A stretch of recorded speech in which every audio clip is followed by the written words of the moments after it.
Kita ke informasi lain, debat kedua Pilgub Jawa Timur telah usai digelar pada Minggu malam 3 November 2024 yang digelar di Grand City, Surabaya, Jawa Timur.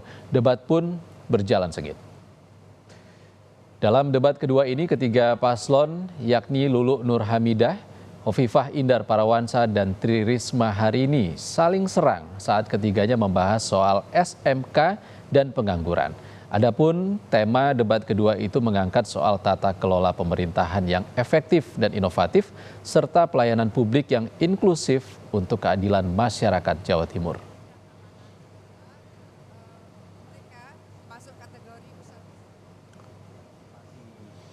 Debat panas itu bermula saat calon gubernur Jawa Timur nomor urut 2 Hovifah Indar Parawansa mendapat pertanyaan dari panelis soal pemerintah daerah bisa menyamakan kurikulum di sekolah menengah kejuruan atau SMK dengan dunia industri dan dunia kerja untuk menekan angka pengangguran di Jawa Timur. Kemudian Hovifah menyebut Jawa Timur telah memiliki program teaching industry dengan melibatkan industri strategis negara lain dan telah menurunkan angka pengangguran. Anda 4 menit penyampaian visi misi dimulai dari Anda berbicara. Bagaimana teaching industry kita lakukan di cukup banyak SMK di Jawa Timur, teaching industry. Kerjasamanya tentu dengan berbagai industri-industri strategis. Kemudian kerjasama dengan beberapa negara, kita juga memiliki tempat sampai kemudian ada tempat di mana ada kampung, saya sebut kampung Jepang karena memang disiapkan alumninya untuk menjadi nakhoda di kapal pelayaran ke Jepang. Nah, kami membangun link and match tidak sederhana karena magang kita memulai pada periode 5 tahun ini kita minta magang itu 5 bulan. Jadi kalau dengan libur dia sebetulnya 1 semester.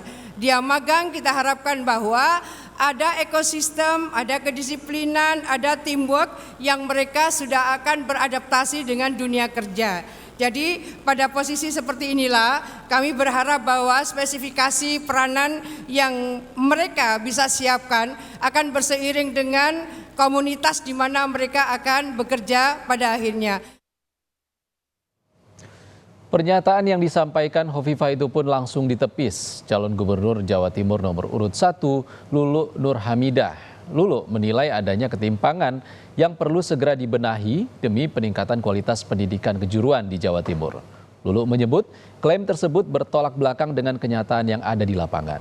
Lebih lanjut, Lulu menegaskan angka pengangguran terbuka di Jawa Timur justru meningkat dan banyak dialami lulusan SMK.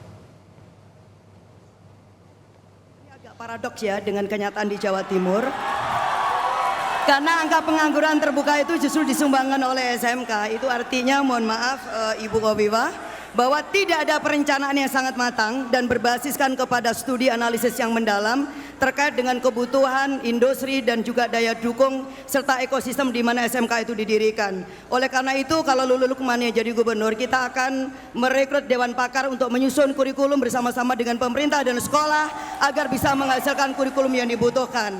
Lalu yang kedua adalah dengan adanya sertifikasi keterampilan dan memberikan dukungan inkubasi bisnis kepada para lulusan SMK, termasuk juga dengan program magang. Terima kasih Bu Ida Fauzia, kita sudah merintis program yang ada di Jepang dan kita juga akan ikutkan anak-anak di Jawa Timur berbagai program-program yang terbaik, baik itu dengan link and match dengan dunia industri dan juga dengan kerjasama internasional. Senada dengan Lulu, calon gubernur nomor urut 3 Tri Risma Harini juga menyebutkan data bahwa angka pengangguran di Jawa Timur, khususnya dari SMK, masihlah tinggi. Menurutnya, angka pengangguran ini tinggi karena kurikulum SMK di Jawa Timur tidak ditunjang oleh fasilitas uji lab yang memadai. Untuk itu, Risma berjanji tidak akan membedakan SMK negeri, swasta maupun pondok pesantren dalam menggunakan laboratorium untuk siswa SMK. Baik, setelah diambil bersama. Pernahkah kita melihat data bahwa yang anak SMK lulusan sekolah SMK swasta lah yang mereka banyak menganggur. Kenapa? Karena mereka tidak punya fasilitas untuk uji lab dan sebagainya. Karena itu saat Tuhan mempercayai kami, maka kita tidak pernah membedakan SMA, SMK negeri swasta maupun di pondok pesantren. Yang kedua adalah permasalahan utamanya bukan match-match, Karena SMK itu dikelola dengan BLUD. Mana mungkin sekolah mencari uang untuk menghidupi pendidikan itu. Karena pendidikan itu